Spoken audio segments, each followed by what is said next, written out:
You're listening to the So What? Why It Matters podcast with Nancy Hicks. Each week we'll ask the question, so what?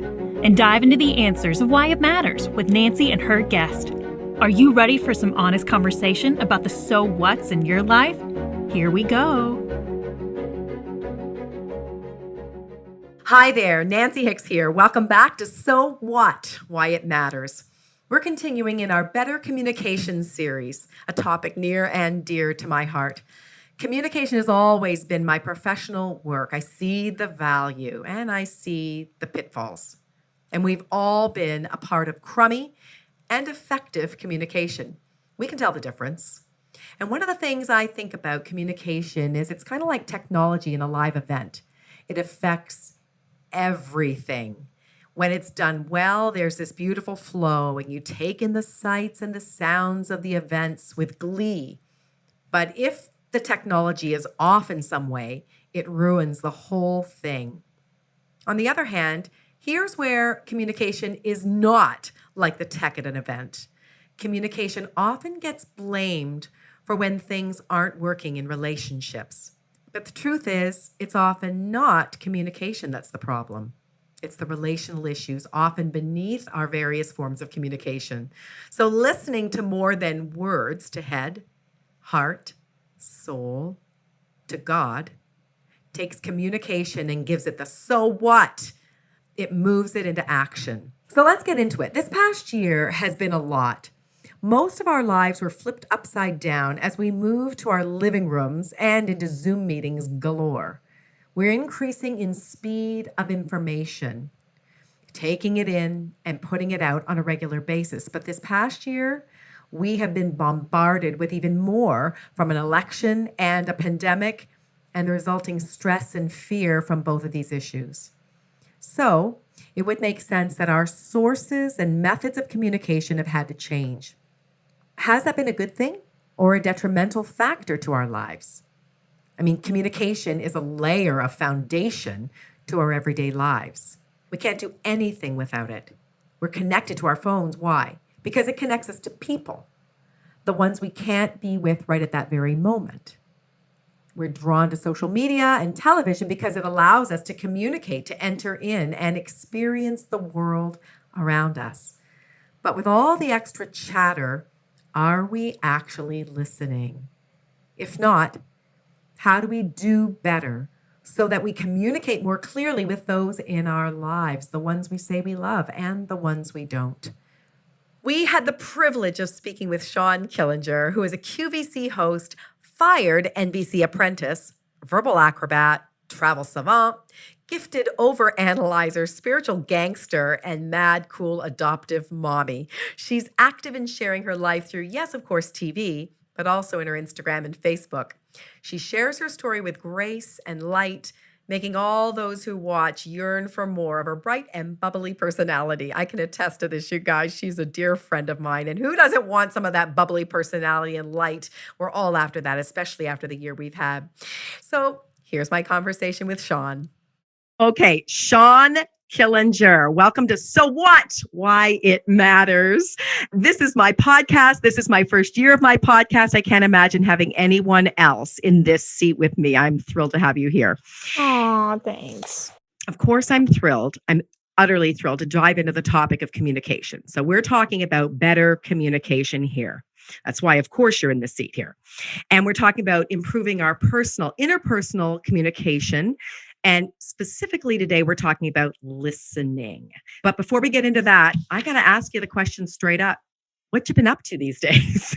I haven't seen you in a while, my friend. Well, there's not been too much going on. I mean, a little thing like a global pandemic. Showering is fairly optional in my life right now, unless I have to be on camera at work. And I haven't put on a zippered pair of pants since March 2020. Oh, gosh. I'm wearing pajamas almost daily at work now on the air. And my greatest fear is now when I can no longer dress like that for work and they expect me to start actually dressing like a 48-year-old adult again. So, I mean, we're having a snowstorm right now. We've lit a fire and mostly what we're doing is just hunkering down with Jagger, my 3-year-old. My mom, who's 82 now, lives with us full time because my dad passed away this year. So on top Yes. of like the regular stuff hitting humanity, it's like things have happened personally that have just made this a harrowing year to get through. But you know what? We're getting through it. Well said, my dear. And I'm so sorry about that. And I know, because since I left the Q, and I was actually thinking, okay, how long did we work together at QVC? I can't even like years. Well, totally years. I mean, I came there in 2007. And I was there in 2006. So I want to know, for people who are listening, tell us a little bit about how you got to where you are at QVC, being this rock star host on air for many years at QVC. Tell us how you got there. I grew up in Michigan. I lived partially in my childhood in Mexico City because of my dad's job for 4 years. And then when I came back to Michigan as a teen and graduated high school, I went off to Penn State and I majored in marketing. So nothing was early on setting the tone for me to go into TV or performance or anything. But I did secretly love TV and performance and everything. So when I got out of college, I moved with a best friend to New York City. We moved to the Upper East Side, 92nd and 2nd. We shared a 1-bedroom, super expensive, slightly roach-infested apartment. And I worked 2 jobs, neither of which collectively allowed me to make ends meet. But one of them was waiting tables at an Irish pub, and the other was being kind of like a paid intern, something called the Page program, which I know NBC, I think, still has, and CBS had it at the time as well. And so I quickly got into the news division there when I was accepted into that program. So I started doing interning, and then it finally led to a further paid elevated job in the Dan Rather newsroom. And so I made a tape after being there many years. I started moving into local news reporting. And then my big gig was morning anchoring, weekday morning anchor at the CBS station in Orlando. And then after 3 years there, I'm a creative storyteller, and news and the scripted, somewhat dark nature of it was just not scratching my itch. So I tried to get into more lifestyle and entertainment pursuits, and that is just a bugger of an industry to break into. So I applied to go on a reality show, and it was The Apprentice, but not the Donald Trump one. It was the Martha Stewart one. They had a single season of a more lifestyle based one, and I was fired third, and then for about a year was unemployed working at an ad agency trying to figure out how to rebound. And I saw an ad for QVC host, and they called me 24 hours after I sent in my little demo reel, and I flew out, and I guess the rest is history. I cannot think of, I remember the first time I met you. It was in the middle of the night. We had a 3 a.m. show, I think. And one of the things I loved about you right away was that you were just flipping real. And I remember, I don't know if I was selling a top or something, and red was like the hottest color. You know how it is with colors, like, ooh, what's so big? And Pantone's color of the year. And I made the comment, like, red is the hottest color. And you just said, come on, can we just get real for a second? Can we just talk? Red is always big. You probably don't remember this. You've probably said that kind of thing 1,000 times. But I remember that was a turning point for me with you on air, because you were just like, I know we have to like present / sell these products, but like, can we just cut the crap and just tell people red's always big? It's never going anywhere. You don't remember that, do you? No, I do, because I've said that several times, and I never mean it to be like dismissive or to steal the thunder from, say, your fire. But when I am on air and when I am communicating, I actually always envision myself as the other person who is listening, watching, digesting whatever I'm saying. And like maybe it's because life can be so painful and hard and difficult. My threshold for like BS and for fluff and for like black is the new black, it's so annoying to me, only because I envision me listening to it and being like, ugh, like, what world are you living in? Right. And so I don't know. I feel like for me, in order to communicate in a way that is authentic and relatable, I just have to keep it real. But I never want to do that in a way that makes the other person uncomfortable or feel like I'm shooting them down. So I hope you never felt like that. I did not feel that way. In fact, I remember laughing with you. I remember finding it hilarious. And in fact, I don't remember what it was I was selling, but I had this piece. I think it was, it was a wrap or something. And you took it and you started making like a toga. And we started to play on air and we just kind of got outside the box, Shawn. And that's why I really knew like you weren't taking yourself so seriously. You were having fun. We were listening. We were playing. We were genuinely dancing. So I love that. It's true. It's just true. All right. So you're a professional communicator. I mean, your whole story has been professional communication. And a lot of people listening obviously aren't professional communicators.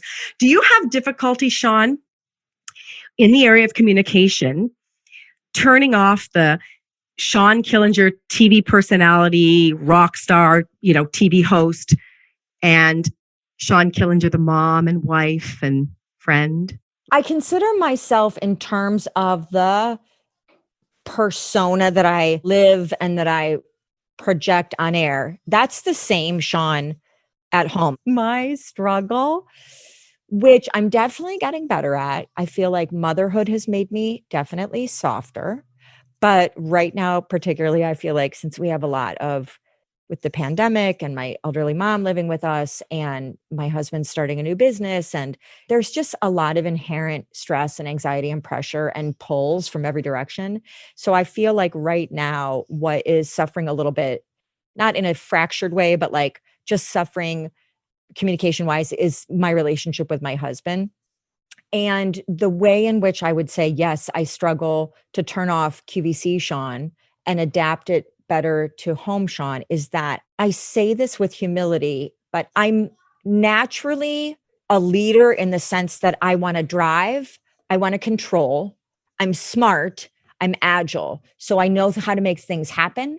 I'm also OCD, but also a little ADD. So my patience is not long. So I want to digest like a concept or a conversation quickly, get to the point and move on.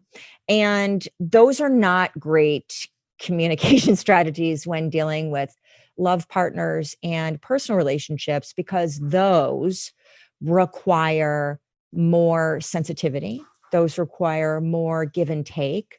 They require a degree of listening, compromise that sometimes I struggle with. Like, for instance, just to give you an example, I tend to think too much for my husband and for some reason have this eagerness to complete his sentences and get in his head and already stage direct what he's trying to communicate.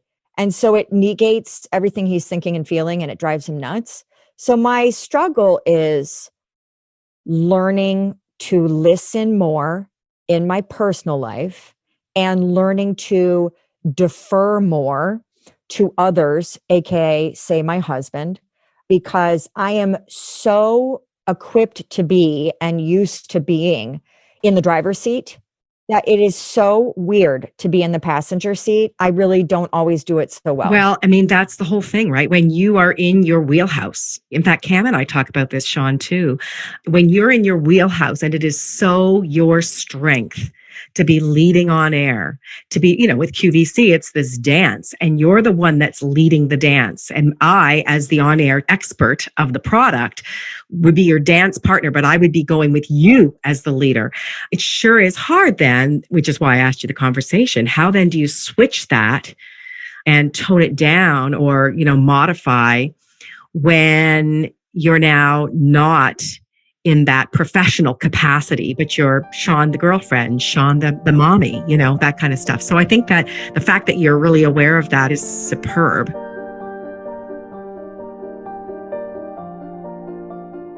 Friends, I'm so excited to share with you that registration is officially open for my new course, Awaken. Awaken is for women who are fed up with walking through their lives half asleep with little to no purpose or direction.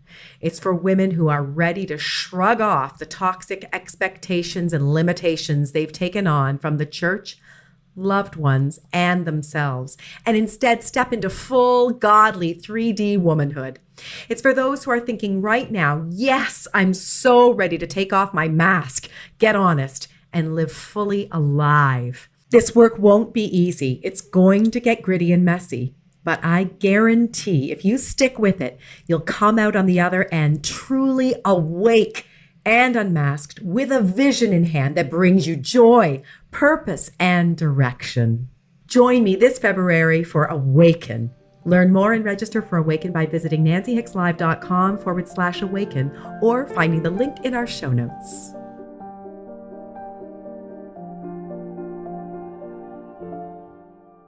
Okay, let's talk about listening. I mean, we're sort of talking about it, but I want to know, let's take it back on air because it is such a strength of yours in many ways. Tell me how, Shawn, and this is our topic today in terms of better communication. Listening is hard, and we often don't do it well. You've just totally said, yeah, I struggle in my relationships. But how do you, as a professional communicator, how does listening, tell me how that works for you on air?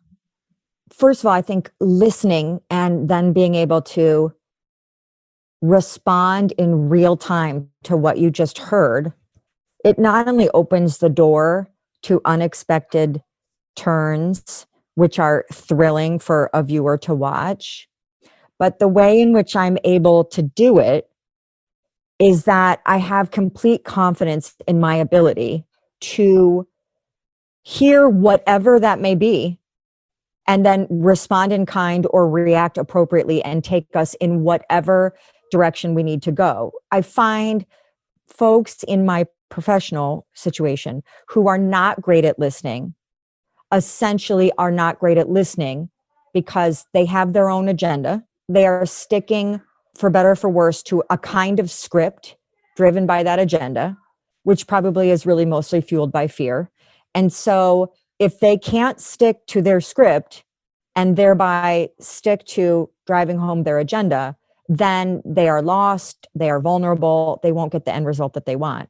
So that is to say that in listening to me or in listening to others, really listening and digesting requires them to lay down the agenda. It requires them to show up with vulnerability. It requires them to not be certain where things will go after they hear what they hear.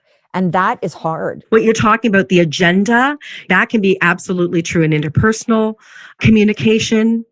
It's absolutely true in the church. I posted something on social media the other day, and I am telling you, the very words that I posted created such a kerfuffle. And I was like, wow, some of the people are reacting. They're not responding to what I'm saying. They're just reacting to what it is they think I'm saying, but they're not actually reading what I've said. Maybe there was a buzzword or a trigger for them, right? Everything's a trigger. Everything's a trigger. Our nerve endings are so raw right now that like we're just all naturally triggered and responding to triggers. You know, I think so much about where we're at socially, politically, and in an interconnectedness in humanity. Gosh, it would be so different, the place that we're at, if we all were able to listen better and with a heart of understanding for what the other person was feeling or needed to hear, because we don't do that, right? Like I'm reminded of countless examples here in my own home. Like I'll constantly listen to Joe say something, and I may not like what he said because it hurts my feelings or it makes me feel in some way something. So then obviously my immediate response is to give my opinion or share my feeling or rebuff or defend or whatever. And it's like, wait, no, that's not, at least for a minute, what he needs me to do is to reply that I have heard him. And in hearing him, I understand him, because we all just want to be understood. There's this whole thing about Black Lives Matter, right? It's crazy to me just how triggered and how emotional those three words have become. And yet I fully get it. And I am reminded of this example because when people say, well, all lives matter. Okay, yes, you're not wrong, obviously. In fact, you are absolutely right. But what you're doing is you're missing what the group saying Black Lives Matter is feeling and needs to hear. They need to be heard. Your brother is telling you he's in pain, and he just needs to know that you hear him. Shawn, I have to say, one of the things as I was thinking about the listening, because this is a big deal for people who are highly verbal like you and like me. Listening is one of those things. I love what Richard Foster said. I love him. And he said, the only one safe to speak is the one who is free to be silent. And I take that very seriously and have really worked on that as a highly verbal person. I mean, I've been in communication all my life as well, singer, on air, and then, now speaker, preacher, teacher. And I will tell you, I have been so grateful for the countless people in my life who have corrected me, reprimanded me, coached me to be quiet. It's not your turn, Nancy. And it seems to me that one of the things you're really saying beautifully is stay curious. If something's triggering you, if someone's saying something and you're getting your back up, you're getting the hairs on the back of your neck up, and you're feeling something in your gut tightening, how about stay interested, stay curious? What do you mean by that? Help me understand. Because it's not just about taking it in with your ears or with your head, though these are starts, but with your heart and with your soul. And that's what I think you were talking about. Yeah, 1,000%. I don't know who told me this, but I remember reading once that there essentially are two emotions in life. Like everything can be boiled down to two emotions, love or fear, love or fear. And so people either respond in or are driven by love or fear. And so I think the fear one, sadly, while love is extremely powerful, and obviously it's the theme of the entire biblical story, fear is more palpable now than ever. So I feel like I'm like an amateur psychologist because I'm so fascinated by human nature and why people behave the way they do. And I know my own shortcomings and my thorny, prickly edges. And I know like the growth I've had versus other periods of my life where I just was not living my true self or my best self. And I do feel like fear is most often the reason why people are not listening, because they're afraid to hear what they will hear if they really listen, that they're afraid to internalize in some way what true deep listening will say about them if what they hear says something about them, whether it means that they've failed at something or they need to do something better or they've hurt someone. So it's just listening. It's so funny how just like this simple concept of listening, there's a lot at stake for the listener. There's a lot at stake for both parties, for all people, don't you think? I mean, we're not listening. We're not paying attention. Like, can we just take your little one for a second? Let's take Jagger. And let's take her and let's put it in the home.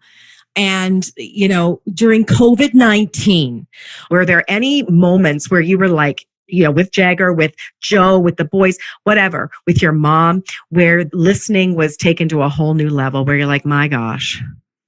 I don't know if it's related to COVID, but as a busy working mom who also is now a primary caregiver for a senior and who is also trying to be a superstar at work, a great mom, and a great wife while being a homemaker, and also somehow just being true and authentic to Shawn, the individual. Like there's a lot on my plate, and I do find myself not being present enough with any one given person, so that when I'm with that person having a conversation or even just spending quiet time, I'm always also trying to multitask and do three other things, like type a text, check a work email, surf something on the web.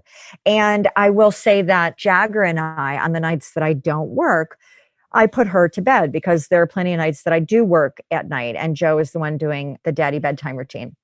So the nights that I'm, for instance, tonight, home with Jagger and I put her to bed, we have a routine where we get these little fruit gummies, we kiss everybody goodnight, we go up to mom and dad's bed, and we watch some cartoons, if you're curious, Could be Blaze the Monster Machine, or it could be Paw Patrol. And we have like 20 minutes. I know you are. And if it's a great night, it's Bubble Guppies. But anyway, and then we sit and watch it together, cuddling in bed. Well, I will be the first to admit that that should be time where I'm just cuddling with Jagger, given that my entire day is filled with work and all the other stuff. And yet it's like an ADD thing. Like I can't just sit there and watch Bubble Guppies with her. I have to have my one side eye is on my phone, and it's buried next to me so that maybe she can't see what I'm doing. She thinks that I'm watching TV with her, but secretly I'm looking at my work emails. And I can't tell you how many times she has said to me, Mommy, I want to cuddle. I want you to come closer. Put that down and watch with me, watch the TV with me. And I really listen when she says that, because it's not really her needing me to like watch Bubble Guppies.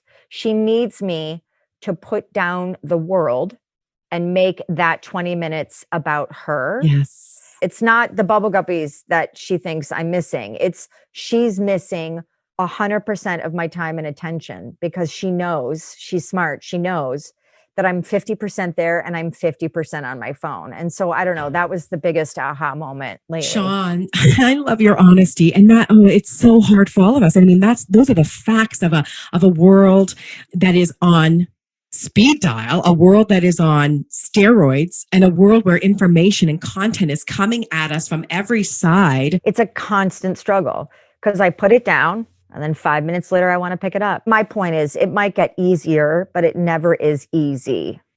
Oh, honey, that's well said. So how do you practice listening, whether it's on air? Like, any tips for people to practice either on air?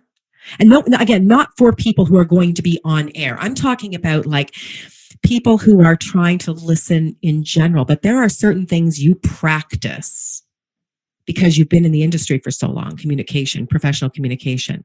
There are certain things that you must practice, right, in terms of listening? With curiosity, I'm not sure how you teach it, but I can tell you that it is inherently necessary in order to practice great listening, thereby genuinely being curious about what you are going to hear or learn, or curious in what the other person is saying. So that's a great leaping off point. But I also would say, depending on what venue you're in, like if I'm in a personal relationship with a friend or a loved one, the way I try to practice good listening is while they're speaking, I will say to myself quietly inside, Shawn, now come on, whose spotlight is it? Who's standing under the bright light right now? Because normally, you know, like an operatic singer or somebody on stage that's doing like a monologue or has like a one-woman show, there can't be two people in that spotlight at one time. So I have to remind myself when it comes to the person who's talking, let's not forget, like it's their spotlight right now. Okay. So just sit and be still. And then in a work scenario, which is a lot more complicated, because depending on where you're at and in kind of the hierarchy of your job and of your company and whatever, there are a lot of political intonations, and there's a lot of prickly kind of difficulty in not listening and speaking when you shouldn't be speaking, because it really can get you into some difficult spots. So I think in a work scenario, I have learned, and in many cases, the hard way, saying things that just to this day, when I remember those moments, I cringe. My tip is, it's always safer to be silent. It's always safer to be silent. And there will never be any lack of opportunity for you to make your point. Choose your timing wisely. I'm a big fan too of, when I said this on my Martha Stewart Apprentice show, it got me fired, but it's okay because I know what you said. I know it to be true in terms of a motto to live by. Fake it till you make it. If in the moment when you are projecting silence, you're not really feeling it, you're secretly fighting with yourself because you're desperate to speak up, you know what? Fake it until that silence feels organic and authentic, because I'm telling you, being still and even pretending to be listening, even if you're not really listening, will get you further. And it will be like a muscle that you flex. And over time, hopefully, it will get stronger and it will feel more authentic. Let's take this sliver of communication that we've been talking about, listening. Why does that matter so much, Shawn, in this just nutshell? Last question before I ask how people can get to you. What would you say to that? So what? Why does listening matter so much? Well, listen, if we lived on a planet and it was just you, if the population of that planet was one person, it would not matter. But we are created to be in community, in fellowship. As much as I'm an introvert and I absolutely love being by myself and love being in my house with my few number of family members, and I can sequester and be alone for untold hours. The reality is I know God created me to be in community with my fellow brothers and sisters. And so you can't be in community if you're not listening, because being in community means being one with the other people that are around you, learning to compromise, partner, provide for them their needs as yours are provided for. Beautiful. So you have to be willing to listen, not just to hear, but to really listen.